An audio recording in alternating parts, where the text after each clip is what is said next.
नागपुरात मुसळधार पावसामुळे अनेक भाग हे जलमय झालेले आहेत। नागरिकांचं जनजीवन विस्कळीत झालेलं आहे। स्वावलंबी नगरासह अनेक परिसरामध्ये घरांमध्ये पाणी शिरल्यानं बचाव कार्य हाती घेण्यात आलं। सोमलवाड्यामध्ये शाळेत अडकलेल्या चिमुकल्या विद्यार्थ्यांना बोटीच्या मदतीने सुरक्षित बाहेर काढण्यात आलं, तर स्वावलंबी नगरमध्ये एका महिलेला फायर टीमनं खुर्चीवर बसवून रेस्क्यू केलं। सूर्योदय नगर, नरसाळा इथूनही 4 जणांची सुखरूप सुटका करण्यात आली। शहरभर महानगरपालिकेच्या फायर आणि रेस्क्यू पथकांनी युद्धपातळीवर मदत कार्य सुरू ठेवलं।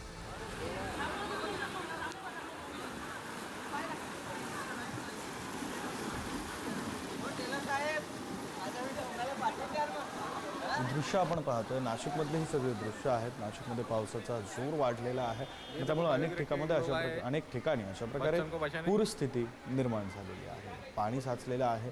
शाळेमध्ये विद्यार्थ्यांना, शाळेमधून चिमुकल्यांना अशा प्रकारे बोटीच्या सहाय्याने शाळेतून बाहेर काढण्यात आलं।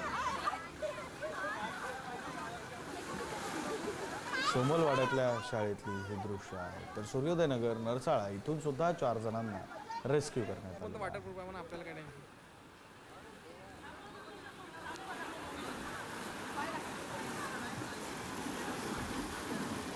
साहेब